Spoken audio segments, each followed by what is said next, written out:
Hello all, आज हम external commercial borrowings से स्टार्ट करते हैं। So ECBs are commercial loans raised by eligible resident entities from recognised non resident entities. तो ECB क्या है? External commercial borings.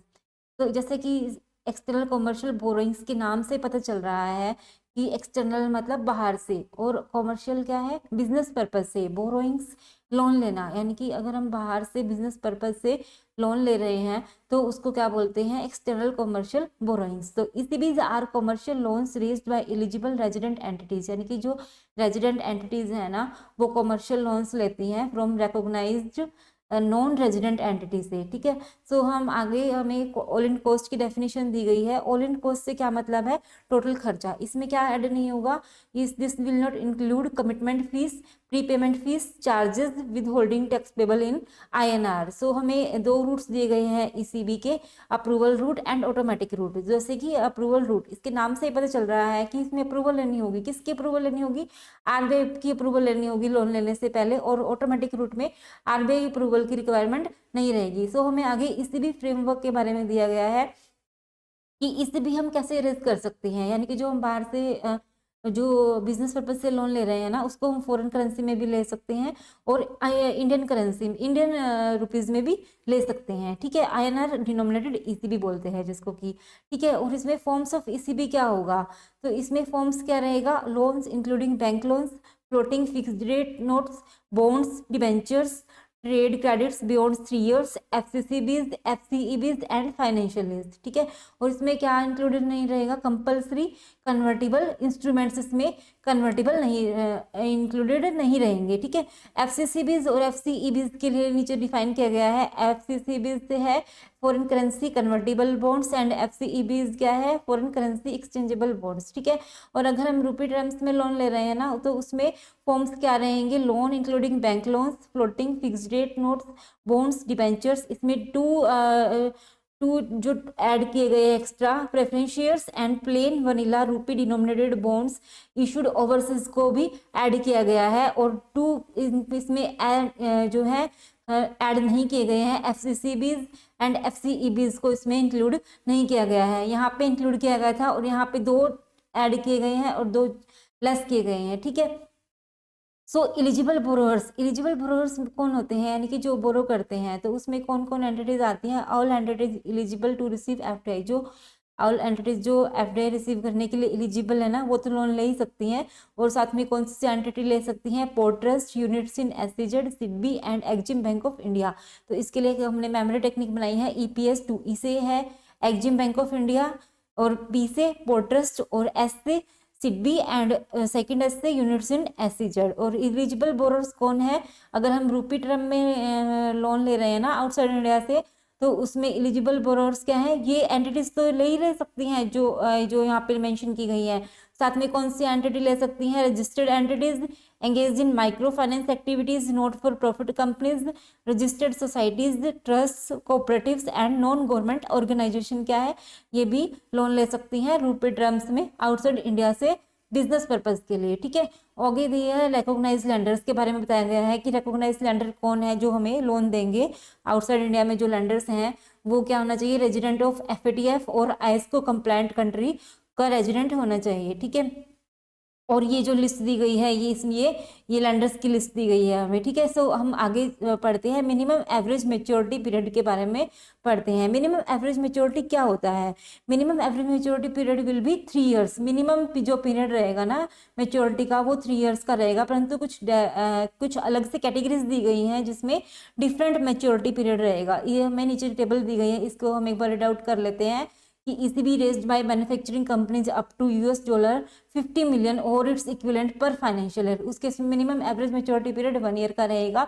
ECB raised from foreign equity holder for working capital purpose, general corporate purpose और repayment of rupee loan के case में 5 year का minimum average maturity period रहेगा। ECB raised for working capital purpose और general corporate purposes on lending by NBFCs for working capital purpose और general corporate purpose के case में 10 years का minimum average maturity period रहेगा। और ECB raised for repayment of rupee loan availed domestically for capital expenditure on lending by NBFCs for the same purpose के case में 7 year का maturity period रहेगा। और ECB raise for repayment of rupee loans avail domestically for purposes other than capital expenditure on lending by NBFCs for the same purpose के case में 10 years का रहेगा। ठीक है, तो ये डिफरेंट डिफरेंट मैच्योरिटी पीरियड्स के केसेस दिए गए हैं। तो और आगे हम बढ़ते हैं। For the categories mentioned above, ECB can not be raised from foreign branches subsidiaries of Indian banks. जो ईसीबी है ना, वो हम जो इंडियन बैंक्स की आउटसाइड इंडिया में जो फॉरेन ब्रांचेस हैं और सब्सिडीज हैं, तो वहाँ से ईसीबी रेज नहीं कर सकते। ठीक है, और आगे हमें दिया गया है कि all in cost ceiling per annum, तो इसके लिए दिया गया है benchmark rate plus 450 BPS spread, यानी कि मैक्सिमम अप टू 4.5% तक का स्प्रेड रहेगा। अदर कॉस्ट में क्या होगा, अदर कॉस्ट से मतलब है पेनल इंटरेस्ट। पेनल इंटरेस्ट कितना रहेगा, मैक्सिमम 2% का रहेगा over and above the contracted rate. ये जो कॉन्ट्रैक्टेड रेट होगा ना, उससे ओवर एंड अबव मैक्सिमम 2% का रहेगा। ठीक है, and uses negative list. And uses negative list से क्या आप समझते हैं हम, यानी कि जो नेगेटिव लिस्ट है ना, मतलब जो हमने ईसीबी प्रोसीड्स करी हैं, जो हमने जो पैसा लिया है फॉरेन करेंसी में लिया है या इंडियन करेंसी में लिया है बाहर से, बिजनेस पर्पज से जो लोन लिया है हमने, उस पैसे को हम कहाँ पे यूटिलाइज नहीं कर सकते। तो हम उसको रियल एस्टेट एक्टिविटीज़ में यूटिलाइज नहीं कर सकते, इन्वेस्टमेंट इन कैपिटल मार्केट में नहीं लगा सकते, इक्विटी इन्वेस्टमेंट में नहीं लगा सकते। ठीक है, यानी कि शेयर से पैसा नहीं लगा सकते हम उसको, working capital purposes, general corporate purposes, repayment of rupee loans में नहीं लगा सकते। ठीक है, बट ये जो एक्सेप्शंस दी गई है ना, जो ऊपर टेबल में है, ये जो हमने टेबल पढ़ी है, एक्सेप्शंस इसमें दी गए हैं, तो इसमें लगा सकते हैं, तो इन एक्सेप्शंस में लगा सकते हैं। So on lending to entities for the above entities except, on lending में नहीं लगा सकते, बट जो ऊपर टेबल दी गई है ये एक्सेप्शन है, तो उस केस में पैसा वहां पर लगा सकते हैं। ठीक है, एक्सचेंज रेट क्या रहेगा, अगर हम जो हमने बाहर से लोन लिया है ना, जो अगर फॉरेन करेंसी में लिया है, अगर हम उसको आईएनआर में कन्वर्ट करना चाहते हैं, तो उसमें एक्सचेंज रेट रहेगा on the date of agreement वाला। ठीक है, और अगर हमने रूपी टर्म्स में लोन लिया है, ठीक है, और उसको हम क्या है फॉरेन करेंसी में चेंज करवाना चाह रहे हैं, ठीक है, तो उसमें डेट ऑफ सेटलमेंट का रेट रहेगा। और अगर हम आगे हम पढ़ते हैं हेजिंग प्रोविजंस के बारे में, तो हेजिंग प्रोविजंस के लिए हमारी क्या रिक्वायरमेंट रहेगी, infrastructure space companies shall have a board approved risk management policy, यानी कि नंबर 1 क्या होना चाहिए, जो इंफ्रास्ट्रक्चर स्पेस कंपनीज है ना, उनके पास एक board approved risk management policy होनी चाहिए। Then these entities are required to mandatorily hedge 70% of their ECB exposure in case the average maturity period of the ECB is less than 5 year. अगर average maturity period of ECB less than 5 year है, तो उस case में मैंडेटली hedge करना होगा 70% of principal as well as coupon rate का 70% mandatorily hedge करना होगा। And third one, AD category 1 bank shall verify that 70% hedging requirements. तो ये जो एडी कैटेगरी 1 बैंक है, वो इनको वेरीफाई करेगा hedging requirements को। and overseas investors are eligible to hedge their exposure in rupee through permitted derivative products with AD category 1 bank in India। जो overseas investors है ना, वो AD category 1 bank in India के through जो hedging requirements कर सकते हैं। The investors can also access the domestic market through branches subsidiaries of Indian banks abroad और branches of foreign banks with Indian presence on a back to back basis. तो वो जो Indian banks की जो foreign में branches है ना, वहाँ से भी हेज कर सकते हैं, और फॉरेन बैंक्स की जो इंडिया में ब्रांचेज है ना, तो ये जो ओवरसीज इन्वेस्टर्स हैं वहाँ से भी हेज कर सकते हैं। ठीक है, ये हमें टेनर के बारे में बताया गया है कि इस केस में जो फॉरेन करेंसी ईसीबी के केस में टेनर कितना रहेगा, मिनिमम टेनर ऑफ 1 ईयर रहेगा। ठीक है, और ये पार्टीज क्या है, नेचुरल हेज भी करवा सकती हैं। Then change of currency of borrowings. Change of currency of borrowings के बारे में क्या बताया गया है कि change of currency of ECB from one freely convertible foreign currency to any other freely convertible foreign currency as well as to INR is freely permitted. तो इसमें एक फ्रीली कन्वर्टेबल फॉरेन करेंसी से दूसरी फ्रीली कन्वर्टेबल फॉरेन करेंसी में change करने के लिए क्या है, फ्रीली परमिटेड है। और अगर change of currency from INR to any freely convertible foreign currency is not permitted, तो उस केस में हमें क्या लेना होगी, आरबीआई की अप्रूवल लेनी होगी, क्योंकि इस केस में क्या है, आरबीआई की जेब से डॉलर जाएगा, तो इसलिए हमें आरबीआई की अप्रूवल लेनी होगी। सो हम आगे पढ़ते हैं लिमिट्स एंड लिवरेज के बारे में।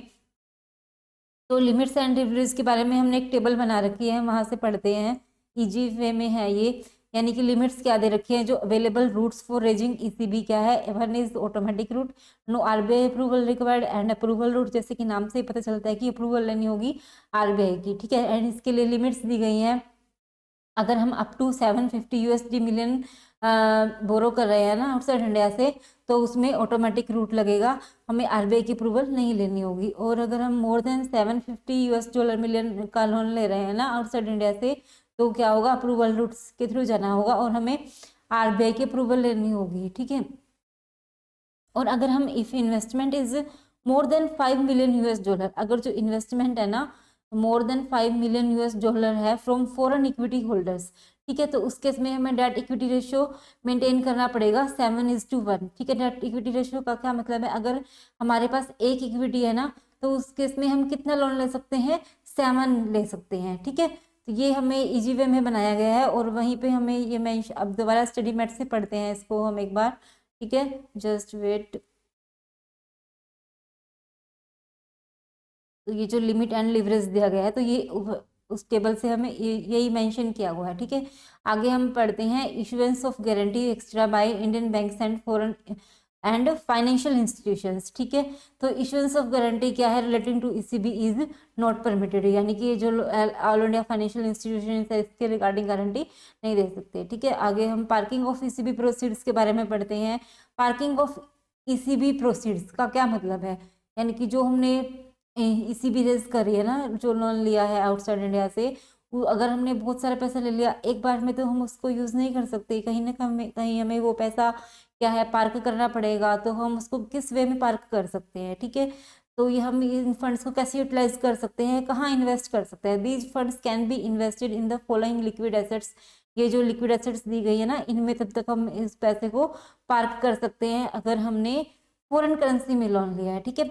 जैसे डिपॉजिट्स और सर्टिफिकेट ऑफ डिपॉजिट्स में इन्वेस्ट कर सकते हैं, और other products such as offered by banks rated not less than AA- by standard and poor which IBCA और AA3 बाय मूडीज। तो ये जो है लिक्विड एसेट्स हैं, इनमें यूज़ कर सकते हैं उस पैसे को। And treasury bills and other monetary instruments में इन्वेस्ट कर सकते हैं of 1 year maturity having minimum rating as indicated above and deposits with foreign branches subsidiaries of Indian banks abroad।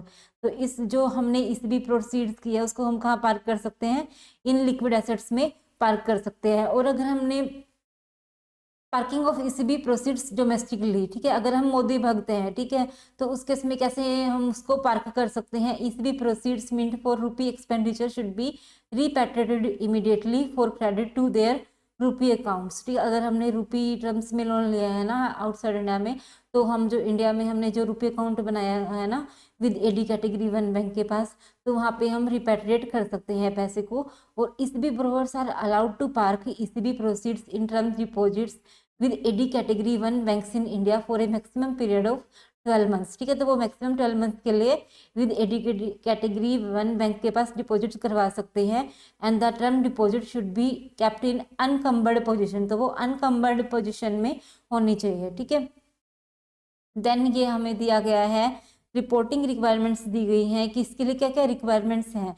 तो सबसे पहले हमें क्या करना होगा, लोन रजिस्ट्रेशन नंबर लेना होगा। अगर हमें बाहर से लोन लेना है ना बिजनेस पर्पज के लिए, तो सबसे पहले हमें लोन रजिस्ट्रेशन नंबर लेना होगा। उसके लिए हमें क्या करना होगा, एक duly certified form ECB file करना होगा, ठीक है, जो कि सबमिट करना होगा in duplicate to the designated AD category 1 bank के पास, ठीक है। और जो एडी कैटेगरी 1 बैंक है ना, उसकी एक कॉपी फॉरवर्ड करेगा डायरेक्टर ऑफ आरबीआई के पास, ठीक है। ये उनका एड्रेस दिया गया है। तो ये हमें इसके रिगार्डिंग बताया गया है कि लोन रजिस्ट्रेशन नंबर लेना कंपलसरी है। And copies of loan agreement for raising ECB are not required to be submitted to the reserve bank. तो इस केस में copies of loan agreement submit करने की कोई रिक्वायरमेंट नहीं है, ठीक है। Then changes in terms and conditions of ECB, अगर हमने ईसीबी की टर्म्स एंड कंडीशंस में कुछ चेंजेस किए हैं ना, तो उस केस में हमें क्या करना होगा, एक रिवाइज्ड ईसीबी फॉर्म फाइल करना होगा। किसको, should be reported to DSIM, तो हमें DSIM को रिपोर्ट करना होगा इन एट द अर्लीस्ट, जितनी जल्दी हो सके, ठीक है।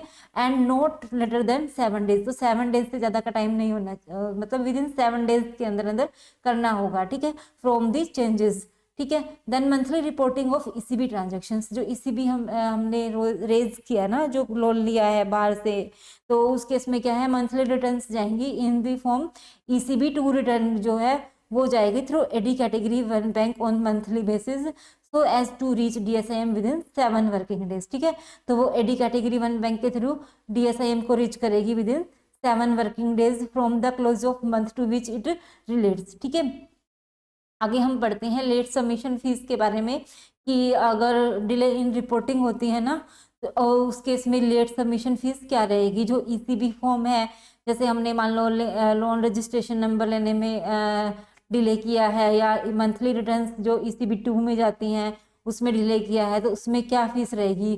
तो वो जो फीस है ना, कैसे पे करनी होगी, pay the late submission fee. LSF से क्या मतलब है, late submission fee by way of demand draft. तो डिमांड ड्राफ्ट के थ्रू जाएगी वो in favour of reserve bank of India. ठीक है, और any other mode specified by the reserve bank. तो इसके लिए जो फीसेज हैं, इसके लिए हम ये जो टेबल है ना, इसमें दिए गई हैं फीसेज कि कितनी लेट फीस लगेगी। अगर हम फॉर्म ईसीबी 2 को मतलब लेट फाइल करते हैं ना, up to period of 30 days from due date of submission, तो उस केस में लेट फीस कितनी रहेगी, INR 5000।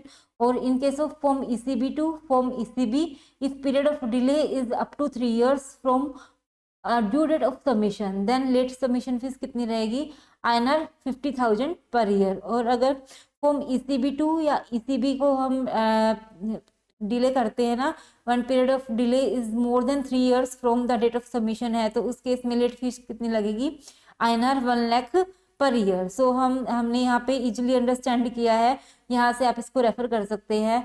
So then we study further, just wait.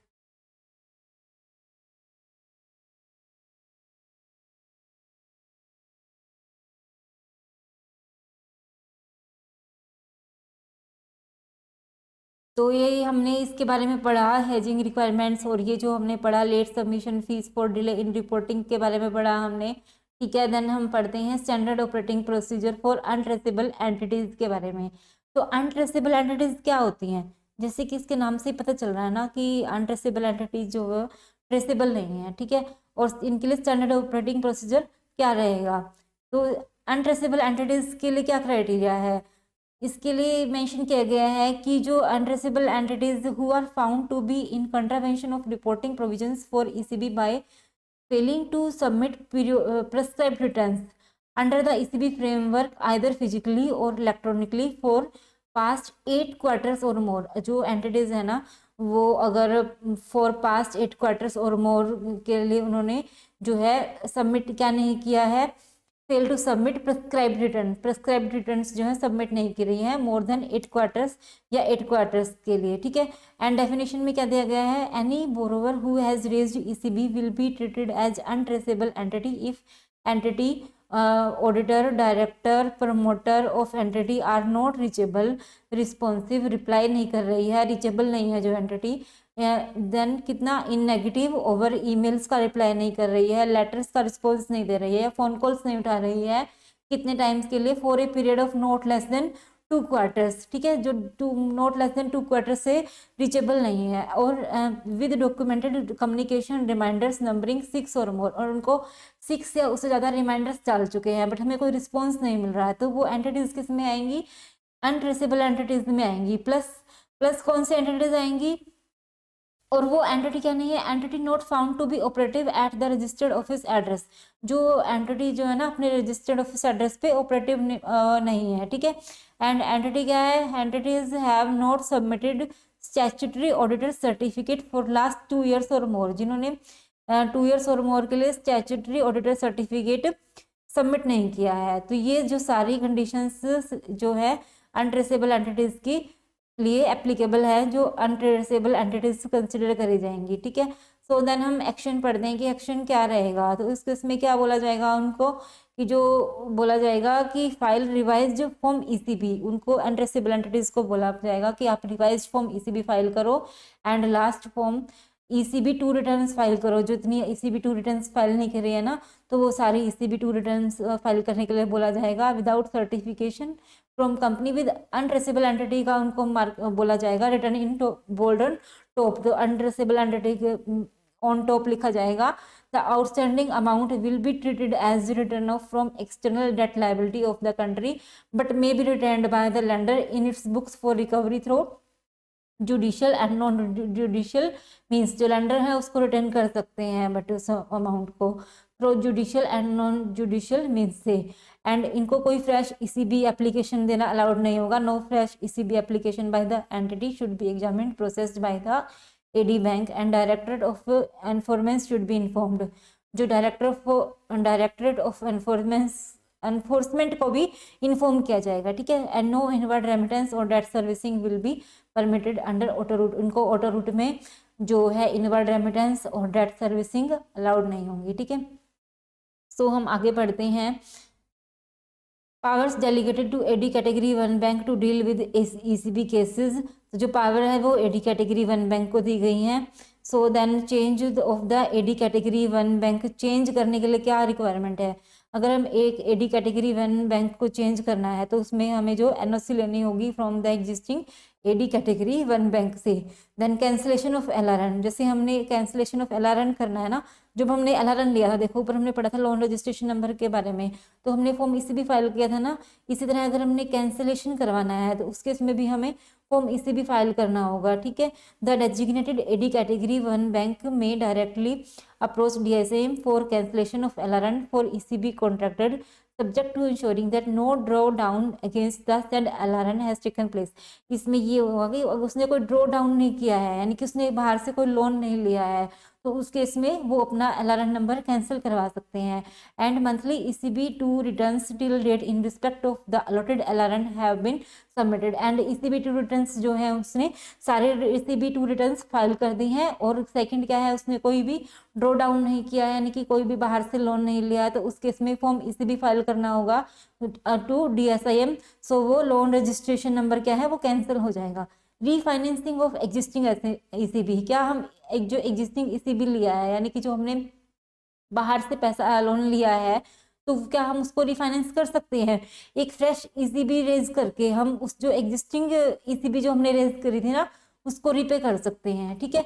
तो इसके लिए क्या रिक्वायरमेंट है? Refinancing of existing ECB by fresh ECB provided the outstanding maturity of the original borrowing in case of multiple borrowing is not reduce. तो ये reduce नहीं होना चाहिए जो ओरिजिनल बोरिंग्स हैं।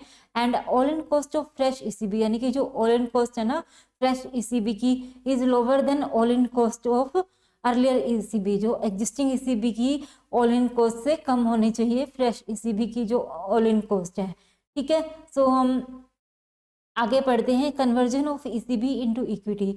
अगर हमने ECB को इक्विटी में कन्वर्ट करना है ना, मतलब सिंपल लैंग्वेज में अगर हम पढ़ें तो इसका मतलब क्या है? अगर हमने जो बाहर से बिजनेस पर्पज से लोन लिया है ना, तो उसको हम इक्विटी के रूप में हेल्ड कर सकते हैं, यानी कि हम उस जो फॉरेन की जो लेंडर्स है ना उनसे हम इक्विटी शेयर्स ले लेंगे। तो एज एन हम इक्विटी उसको कन्वर्ट करने हैं, तो उसके लिए क्या रिक्वायरमेंट रहेगी? तो activity of borrowing company is covered under the automatic route for FDI और government approval is received wherever applicable, यानी कि हमें ऑटोमेटिक रूट से है तो for foreign equity participation as per extent FDI policy. तो इसके लिए गाइडलाइंस क्या है? अगर हमने जो गाइडलाइंस दी गई हैं, applicable pricing guidelines for shares are complied with. तो इसके रिगार्डिंग कहा गया है कि for partial conversion the converted portion is to be reported in form FCGPR prescribed for reporting of FDI flows, while monthly reporting to DSIM in form ECB to return will be with suitable remark। यानी कि अगर हमने partial conversion करवाना है ना तो उसमें हमने फॉर्म FCGPR फाइल करना होगा and form ECB two return file करना होगा। उसमें रिमार्क क्या दिया जाएगा? ECB partially converted to equity. और फुल कन्वर्जन के केस में क्या रहेगा? फॉर्म FCGPR की फाइलिंग करनी होगी and form ECB two return जाएगी एंड उसमें रिमार्क क्या रहेगा? ECB fully converted to equity, ठीक है। And for conversion of ECB into equity in phases, अगर फेजेस में कन्वर्जन हो रहा है ना तो उस केस में जो फॉर्म FCGPR है and ECB two return will also be in phases. तो ये फॉर्म्स जो हैं वो फेजेस में ही जाएंगे, ठीक है। और अगर हम शॉर्ट में बात करें तो जो conversion of ECB into equity से क्या मतलब है, क्योंकि जो हमने बाहर से लोन लिया है ना उसको हम इक्विटी में कन्वर्ट कर रहे हैं, तो हम इक्विटी शेयर्स हेल्ड कर रहे हैं, तो उस केस में ये प्रोसीजर बताया गया है हमें, ठीक है। आगे हम पढ़ते हैं सिक्योरिटी फॉर हेजिंग ईसीबी, यानी कि सिक्योरिटी फॉर हेजिंग ईसीबी अगर हम सिंपल लैंग्वेज में बात करें ना कि हम बाहर से लोन लिया है हमने, तो उसके लिए हमें कुछ सिक्योरिटी तो रखनी पड़ेगी ना, जो लैंडर है आउटसाइड इंडिया के, तो उनको कुछ सिक्योरिटी जमा करवानी होगी। तो वो सिक्योरिटी के लिए क्या क्राइटेरिया है, तो इसमें बताया गया है कि the underlying ECB is in compliance with the extent ECB guidelines. जो ईसीबी गाइडलाइंस है वो उसके अकॉर्डिंग है, and there exists a security clause in the loan agreement requiring the ECB borrower to create cancel charge in favor of overseas lender, security trustee or on immovable assets, movable assets, financial securities, issuance of corporate and or personal guarantee, ठीक है। तो हम immovable movable ये जो इसकी form में जो securities हो सकती हैं और फाइनेंशियल सिक्योरिटीज भी एज एन सिक्योरिटी हो सकती हैं, तो इसमें हमें क्या लेना होगा, नो ऑब्जेक्शन सर्टिफिकेट लेना होगा from the existing lenders in India has obtained in case of creation of charge. अगर हम उन पे चार्ज क्रिएट कर रहे हैं ना तो हमें एनओसी लेनी होगी from existing lenders in India, ठीक है। तो देन इसके लिए बताया गया है कि creation of charge on immovable assets, तो इमूवेबल एसेट्स के केस में क्या बताया गया है, तो should be sold only to a person resident in India. तो इस केस में जैसे अगर कोई पर्सन ने लोन लिया है, ठीक है, आउटसाइड इंडिया से, और अगर वो उस लोन को पे नहीं कर पाता तो उस केस में क्या करेगा, जो आउटसाइड इंडिया का जो लेंडर है ना, तो उस प्रॉपर्टी को बेचेगा ना जो उसने एज ए सिक्योरिटी रखी थी जो आउटसाइड लेंडर के पास।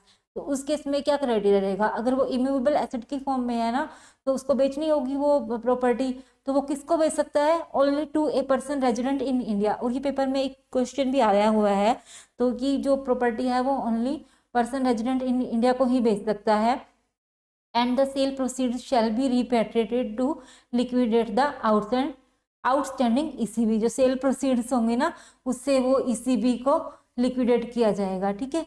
And creation of charge on immovable on movable assets, ऊपर तो हमने क्या पढ़ा था, इमूवेबल एसेट्स के केस में पढ़ा था, नीचे क्या है, मूवेबल एसेट्स के केस में क्या क्राइटेरिया रहेगा, अनकम्बर्ड मूवेबल एसेट्स में also be taken out of the country subject to getting NOC from domestic lenders. तो इस केस में हमें एनओसी फ्रॉम डोमेस्टिक लैंडर्स लेनी होगी। Then creation of charge over financial securities के केस में क्या रहेगा, pledge of shares of the borrowing company held by promoters as well as in domestic associate companies of the borrower is permitted। तो इस case में क्या रहेगा, bonds and debentures, government securities, government saving certificates, deposit receipts of securities and units of the unit trust of India or any mutual funds of any mutual fund standing in the name of ECB borrower promoter is also permitted। तो ये भी क्या है, permitted है, creation of charge over financial securities. Then we come further, इसके बारे में हमें बताया गया है issue of corporate and personal guarantee. Then हम मेन चीज पढ़ते हैं special dispensation under the ECB framework, ECB facility for oil marketing companies.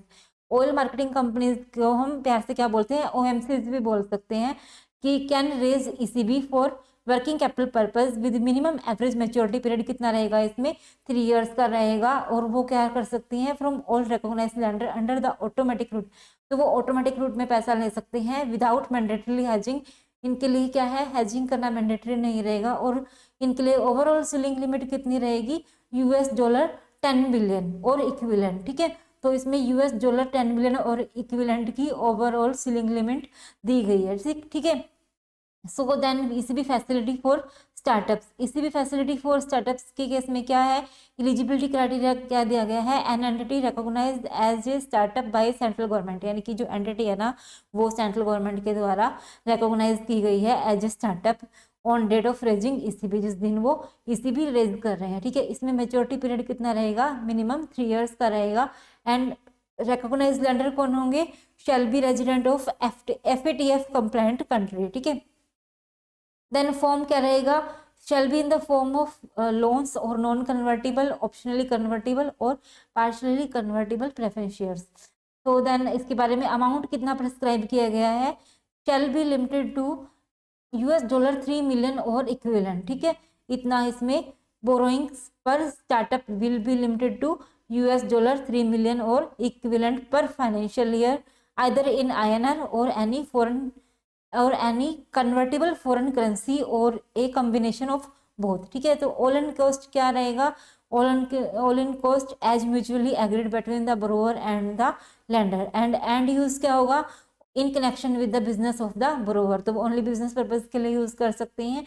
And conversion into equity क्या रहेगा, conversion into equity is freely permitted, यानी कि RBI की approval नहीं लेनी होगी। देन सिक्योरिटी के बारे में बताया गया है, the choice of security to be provided to the lender is left to the borrowing entity के ऊपर चॉइस है कि वो एज एन सिक्योरिटी कौन सी एसेट्स रख सकते हैं। ये मूवेबल एसेट्स भी हो सकती है, इमूवेबल इंटेंजिबल एसेट्स की फॉर्म में भी हो सकती हैं। So then however issuance of guarantee stand by letter of credit, letter of undertaking or letter of comfort by Indian banks, all India financial institutions and NBFCs is not permitted।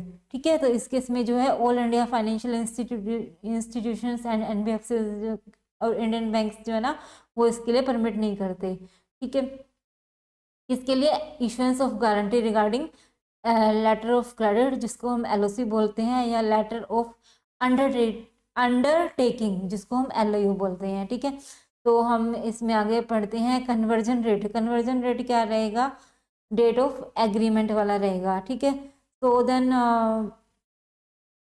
Borrowings by entities under investigation, इसके बारे में बताया गया है। ECB by entities under restructuring, ECB facility for refinancing stressed assets. इसमें क्या है कि जो एंटिटी है ना जिनका CIRP चल रहा है, जिनका कॉरपोरेट इंसॉल्वेंसी रेजोल्यूशन प्रोसेस चल रहा है, तो वो कैसे रेज कर सकते हैं, रेजोल्यूशन प्लान के अकॉर्डिंग ले सकते हैं। अगर रेजोल्यूशन प्लान में परमिशन दी गई है ना तो वो एंटिटीज ECB रेज कर सकती हैं। और eligible corporate borrowers who have availed rupee loans domestically for capital expenditure in manufacturing and infrastructure sector and which have been classified as SMA2 or NPA, ठीक है, and can avail ECB for repayment of these loans under any one time settlement with lender। तो one time settlement with lender के रूप में ये ले सकते हैं। ठीक है, तो और the applicable MAMP will have to be strictly complied with under all circumstances। Then eligible borrowers कौन होंगे, eligible borrowers under the ECB framework who are participating in the corporate insolvency resolution process under insolvency and bankruptcy code 2016 as resolution applicants can raise ECB from all recognised lenders except foreign branches subsidiaries of Indian banks. ठीक है, then ECB will be considered under approval route. तो इसमें ECB जो consider किया जाएगा approval root के में consider किया जाएगा। तो ये जो हमने पढ़ा इसके बारे में ECB by entities under restructuring, यानी कि जिनकी CIRP चल रही है उसके बारे में बताया गया है। तो ये टॉपिक हमारा यहाँ पे कंप्लीट हो गया। ठीक है, आज हमने ECB का जो टॉपिक किया है वो बिल्कुल ही सिंपल लैंग्वेज में किया है। आप इस लेक्चर को अच्छे से कवर अप कर सकते हैं।